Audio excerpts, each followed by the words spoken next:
एक महिला सुबह उठती है, अपनी चद्दर हटाती है और देखती है कि उसके शरीर पर एक भी कपड़ा नहीं है, वो पूरी तरह से निर्वस्त्र है। वो बहुत ज़्यादा घबरा जाती है और याद करने की कोशिश करती है कि पिछली रात क्या हुआ था।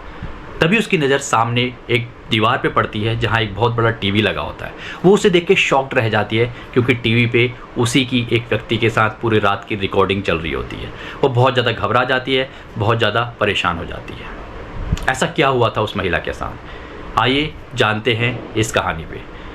लेकिन अगर अभी आपने हमारे चैनल को सब्सक्राइब नहीं किया है तो कृपया हमारे चैनल को सब्सक्राइब कर लीजिए, क्योंकि सब्सक्राइब करने में हमें मोटिवेशन मिलता है और हमारी छोटी सी यूट्यूब फैमिली को बड़ा बनाने में हमारी मदद कीजिए।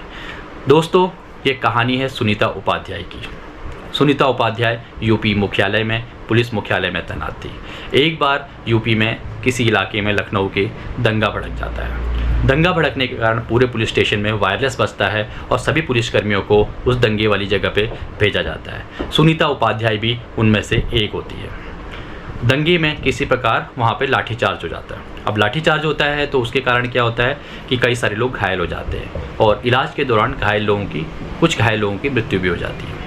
अब मामला बहुत ज़्यादा मीडिया में तूल पकड़ जाता है, तो जो भी पुलिस वाले वहाँ पे होते हैं सभी को लाइन हाजिर कर दिया जाता है, इंक्लूडिंग सुनीता उपाध्याय। तो सुनीता उपाध्याय बहुत ज़्यादा डर लग जाता है, उसको बहुत ज़्यादा तनाव में आ जाती है और उसको अपनी नौकरी पे खतरा मंडराता हुआ नज़र आता है। सुनीता उपाध्याय तनाव में आने के कारण अपने जो थाना इंचार्ज होती है कुलदीप यादव, उससे मिलने का निश्चय करती है। वो कुलदीप यादव के पास जाती है और कहती है कि सर ऐसा ऐसा हो गया है मेरे साथ, तो कृपया मुझे बचाइए। कुलदीप यादव आश्वासन देता है कि तुम चिंता मत करो, मैं तुम्हें इस मुश्किल से निकाल लूँगा, मेरी उच्च अधिकारियों से जान पहचान है, तुम्हें कुछ नहीं होगा, तुम्हारी नौकरी नहीं जाएगी, तुम सस्पेंड नहीं होगी। सुनीता राहत की सांस लेती है और कुलदीप यादव का धन्यवाद करती है और अपने रूम पे चली जाती है। दिन बीत जाते हैं और सुनीता का तनाव कम नहीं होता क्योंकि अभी तक कोई खबर नहीं आ रही थी।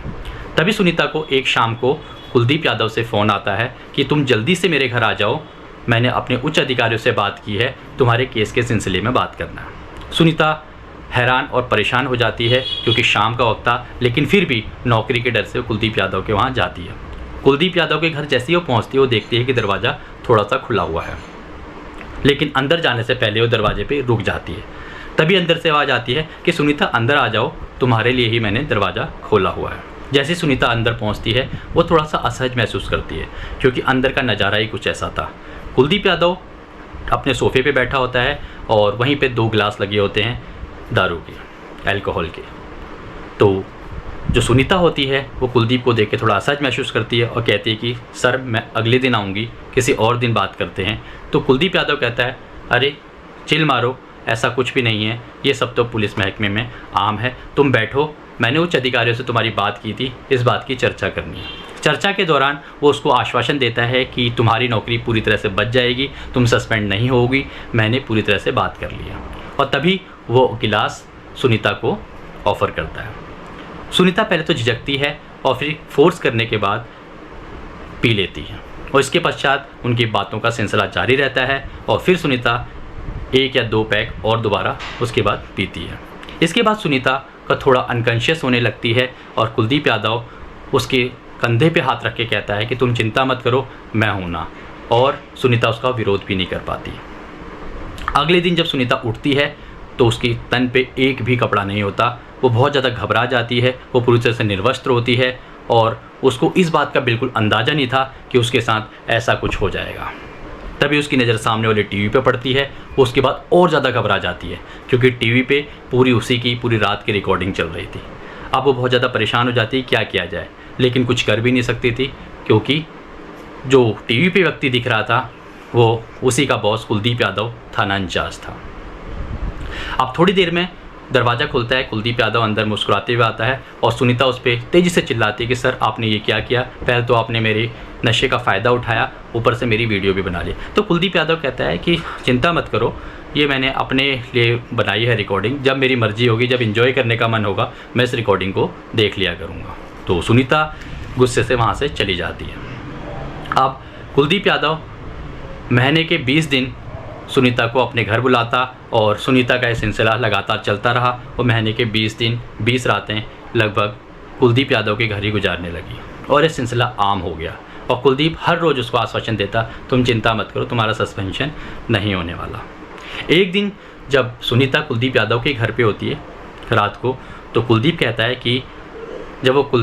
है कि तुम चिंता मत करो, मैंने एक बहुत बड़े अधिकारी से बात करी है, उच्च अधिकारी से बात करी है, बट उसकी एक शर्त है कि सुनीता घबरा के पूछते कि क्या खैर था उसकी, ऐसे मुझे कितने पैसे देंगे। वो कहता है यार तुम्हारे पास वो गहना है, वो हीरा है, वो चमक है जिसके आगे सारा पैसा फीका है, तो तुम्हें कुछ नहीं करना, तुम्हें वही करना है जो तुम मेरे साथ कर रही हो, वो तुम्हें उसके साथ करना है। सुनीता उसका पुरजोर विरोध करती है और कहती है वो ऐसा कुछ नहीं करने वाली। इसमें कुलदीप यादव उसको डांट के फटकारता है, तुम्हें करना ही पड़ेगा, अगर तुम्हें सस्पेंड नहीं होना, अगर तुम्हें सस्पेंड होना चाहती हो तो तुम मत करो।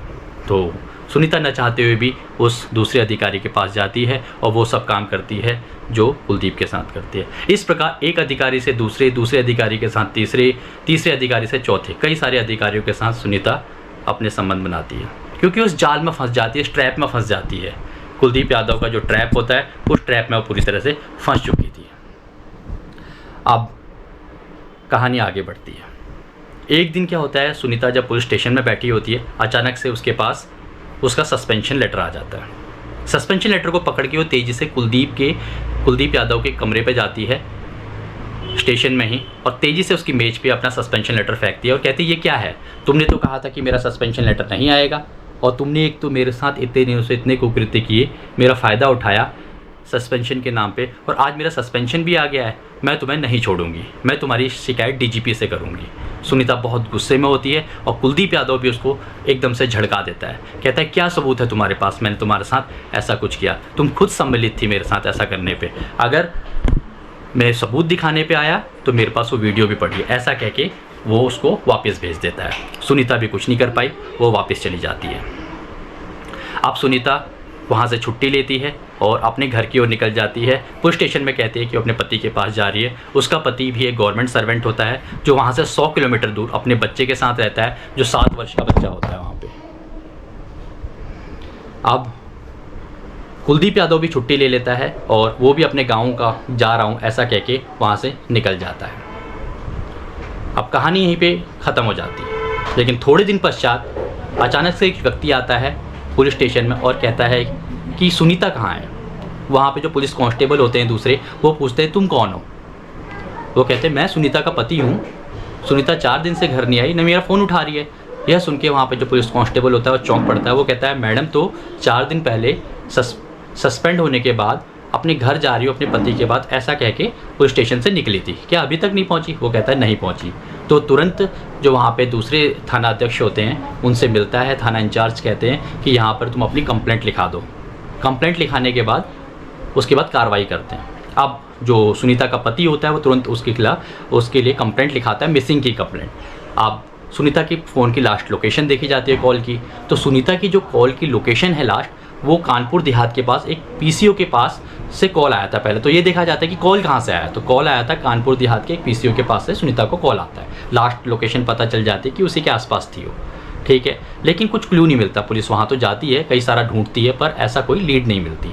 और कुछ दिनों के बाद क्या होता है, वहीं पर एक नदी होती है, तालाब टाइप का, वहाँ से एक लड़की की लाश मिलती है। और पुलिस को थोड़ा शक भी हो जाता है क्योंकि जो सुनीता थी उसकी भी लास्ट लोकेशन वहीं पे थी। जब सुनीता के पति को उस लड़की की बॉडी दिखाई जाती है तो सुनीता का पति तुरंत पहचान लेता है कि ये तो सुनीता ही है, और वो बहुत ज़्यादा फूट फूट कर रोने लगता है। लेकिन वो नियमित रूप से पुलिस स्टेशन जाता है क्योंकि उसको अभी भी पूरी तरह से यकीन नहीं आ रहा था कि सुनीता आत्महत्या कैसे कर सकती है, क्योंकि अब ये कमिट ऑफ सुसाइड का केस बन गया था। उसको बिल्कुल विश्वास नहीं होता। जब वो लगातार पुलिस स्टेशन पे जाता है तो वहीं पे एक महिला पुलिसकर्मी होती है, वो सुनीता के पति को अलग से बुलाती है और बाहर उसको बताती है कि तुम्हारी जो पत्नी थी, मैं तुम्हें एक बात बताना चाहती हूँ, तुम्हारी जो पत्नी थी सुनीता, उसकी कुछ दिनों पहले 4 दिनों पहले हमारे सर से सुरेंद्र जो अपने कुलदीप यादव जी हैं उनसे बहुत ज़्यादा बहस चल रही थी, बहुत लड़ाई चल रही थी, दोनों एक दूसरे पर बहुत चिल्ला रहे थे, और हो सकता है कि सुनीता की मौत की वजह भी यही हो। जैसी वो ऐसा कहती है, जो सुनीता का पति होता है वो समझ जाता है। वो कहता है कुछ न कुछ दाल में काला है और इसकी तह तक मुझे पहुंचना पड़ेगा।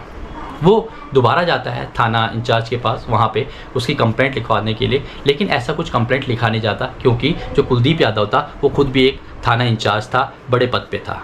और पुलिस वाले हिचक रहे थे बिना आधार के इस कंप्लेंट को लिखने के लिए। तो जो सुनीता का पति था वो मीडिया में चले जाता है। अब मीडिया में खबरें उछलने लगती है, पुलिस महकमे तक पहुंचती है। पुलिस के बड़े जो वरिष्ठ अधिकारी होते हैं वो कहते हैं क्या हो रहा है, तुरंत इसकी कंप्लेंट लिखो, जांच करो, कहाँ है कुलदीप यादव। तो पता लगाया जाता है कुलदीप यादव तो छुट्टी पे अपने गाँव गए हैं। तो देखा जाता है कि पहले तो लास्ट लोकेशन जहाँ से पुलिस सुनीता को कॉल आया था उस कॉल पे देखा जाता है, सारे सीसीटीवी फुटेज खंगाले जाते हैं उस पर्टिकुलर टाइम के। तो देखा जाता है कुलदीप यादव आके वहाँ से कॉल कर रहा है किसी को। उस पर्टिकुलर टाइम पे देखा जाता है सुनीता पे फ़ोन आया था, दोनों की टाइमिंग मैच हो जाती है। अब जो गाड़ी होती है पुलिस वालों की वो निकल पड़ती है कुलदीप यादव को गिरफ्तार करने के लिए उसके गाँव। जैसे ही कुलदीप यादव के गांव पुलिस वाले पहुंचते हैं उसको गिरफ्तार करने, कुलदीप यादव हक्का पक्का रह जाता है। पहले तो पुलिस को कुछ नहीं बताता, आनाकानी करता है, अंत में टूट जाता है क्योंकि सारे सबूत उसके खिलाफ हो जाते हैं। तो वो बताता है कि जिस दिन वो छुट्टी के लेके जा रहा था अपने गाँव, तभी सुनीता का उसके पास कॉल आता है। सुनीता कहती है मैं इतनी आसानी से तुम्हें नहीं छोड़ूंगी, मेरे पेट में तुम्हारा बच्चा है, मैं तुम्हारी कंप्लेंट करूंगी और अब तो मेरे पास सबूत भी है कि तुमने मेरा फ़ायदा उठाया, मुझे मोलेस्ट किया और मेरा भरपूर फ़ायदा उठाने के बाद तुम्हारे साथ कुछ दूसरे अधिकारी भी मिले हुए हैं, मैं उनकी भी कंप्लेंट करूंगी। अब जो कुलदीप यादव होता है बहुत ज़्यादा डर जाता है, पैनिक हो जाता है और उससे बोलता है ठीक है तुम चिंता मत करो, मैं सब कुछ ठीक कर दूंगा, एक बार मुझसे आके तो मिलो। तो कानपुर देहात के इलाके में फ़ोन करके उसे बुलाता है और इसलिए फ़ोन करता है ताकि उसका नंबर भी ना आए। अब सुनीता उससे मिलने चली जाती है मामले को सेटल करने। सुनीता उससे कहती है मेरा सस्पेंशन वापस कराओ और मेरे साथ जो तुमने गड़बड़ की है वरना मैं सब कुछ बता दूँगी कि तुम इस तरह के व्यक्ति हो। तो बहुत ज़्यादा डर जाता है और सुनीता का गला घोंट देता है। अब सुनीता की लाश को लेके वो कहाँ जाता है, पास में एक तालाब थी, वो तालाब पे उस लाश को फेंक देता है। अब सुनीता की लाश को वहाँ पे फेंकने के बाद पुलिस वाले उसको बरामद कर ही चुके थे। अब सारी कड़ियाँ मिल जाती हैं और कुलदीप यादव को गिरफ्तार कर लिया जाता है। तो दोस्तों इस कहानी में हम क्या देखते हैं, इस कहानी में हम ये देखते हैं कि सुनीता को बिल्कुल भी पैनिक नहीं होना चाहिए था। अगर वो लाइन हाजिर भी हो गई थी तो उसको गलत रास्ते पे चल के अपने सस्पेंशन को रोकने की कोशिश नहीं करनी चाहिए थी। लीगली जो तरीका बनता है उसको अपने सस्पेंशन को वापस करने के लिए उस तरीके को अपनाना चाहिए था। अगर सुनीता पहली बार में कुलदीप यादव का विरोध करती तो हो सकता है आज सुनीता अपने बच्चों के साथ होती, अपने पति के साथ एक खुशहाल जीवन जी रही होती। इसलिए दोस्तों कभी भी ऐसी कोई मुश्किल आ जाए तो उसका समाधान एक सही तरीके से करने की कोशिश करें, न कि गलत रास्ते से अपनी समस्या का समाधान करने की कोशिश करें। सुनीता जिस रास्ते पे चल पड़ी थी वो उसको और ज़्यादा दलदल में लेके गया और अंत में वो उसकी मौत का कारण बन गया। आज की कहानी यहीं तक, मिलते हैं दूसरी कहानी पे। अगर आपने हमारे चैनल को सब्सक्राइब नहीं किया है तो कृपया हमारे चैनल को सब्सक्राइब करें और लाइक का बटन ज़रूर दबाएं और हमें कमेंट करके ज़रूर बताएं कि आप इस कहानी के बारे में क्या सोचते हैं। धन्यवाद। जय हिंद, जय भारत।